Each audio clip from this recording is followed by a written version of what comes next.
In the early days of computing, the world was an innocent place.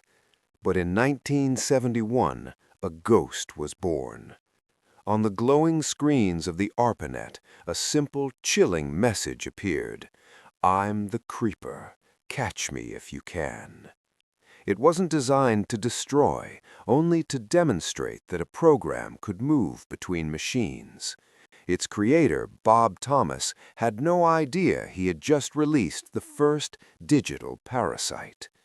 At that time, it was a joke, a curiosity, but this small spark would eventually ignite a global fire that no one could extinguish.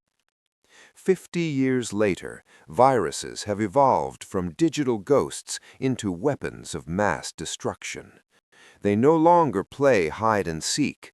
They steal billions, paralyze hospital systems, and decide the fate of modern nations. Welcome to the history of the digital plague. For nearly 2 decades, the Internet remained a quiet playground for scientists. Then came 1988. Robert Tappan Morris, a graduate student at Cornell, wanted to know how large the Internet actually was.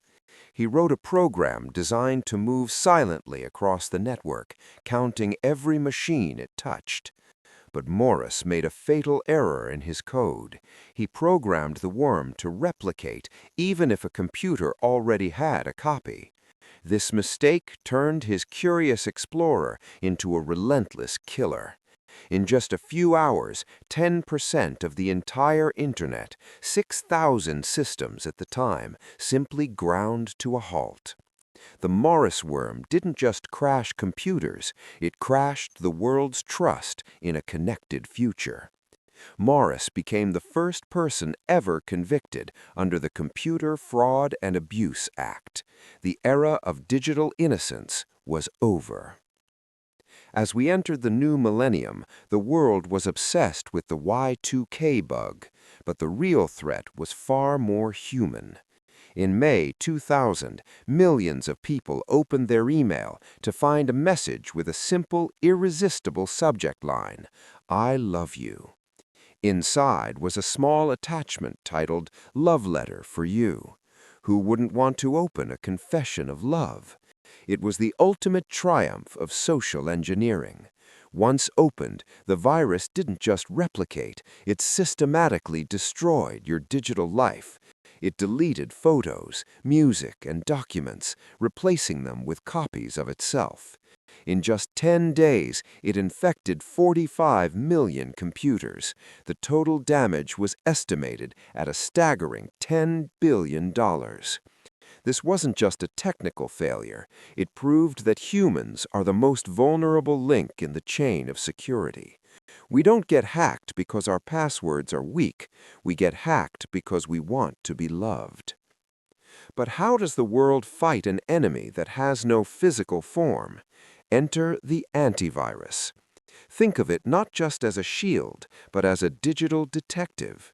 In the early days, these programs looked for signatures, specific strings of code that acted like fingerprints of known viruses. If the code matched, the virus was caught. But the viruses evolved. They became polymorphic, changing their own code like a chameleon every time they infected a new host.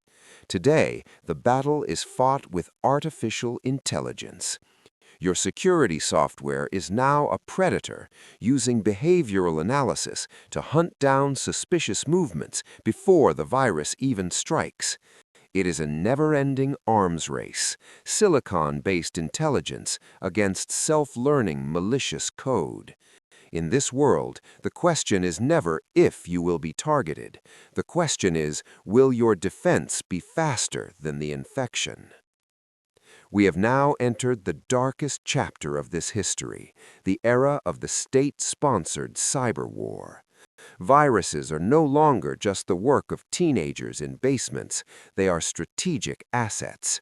In 2010, a mysterious worm named Stuxnet was discovered. It didn't steal credit cards or delete family photos. It was designed for one purpose: to physically destroy the centrifuges at an Iranian nuclear facility. It was the first time code crossed the boundary into the physical world, causing actual mechanical destruction. Today, ransomware groups like DarkSide or Conti can lock down an entire nation's fuel supply or cripple a hospital's emergency room in seconds. We have built a civilization that is entirely dependent on a web of code, yet we still haven't figured out how to make it truly secure. The digital plague has changed our reality forever. From the harmless prank of the creeper to the silent, lethal precision of modern cyber warfare, we are living in a permanent state of emergency. Every device you own, every light switch in your house, and every dollar in your bank account is part of this battlefield. The creeper is still out there, hiding in the noise of the network. He is no longer asking you to catch him. He is waiting for you to make one single mistake.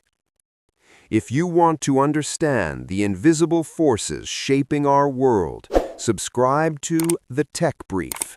Information is your only defense. Trust no one. End of transmission.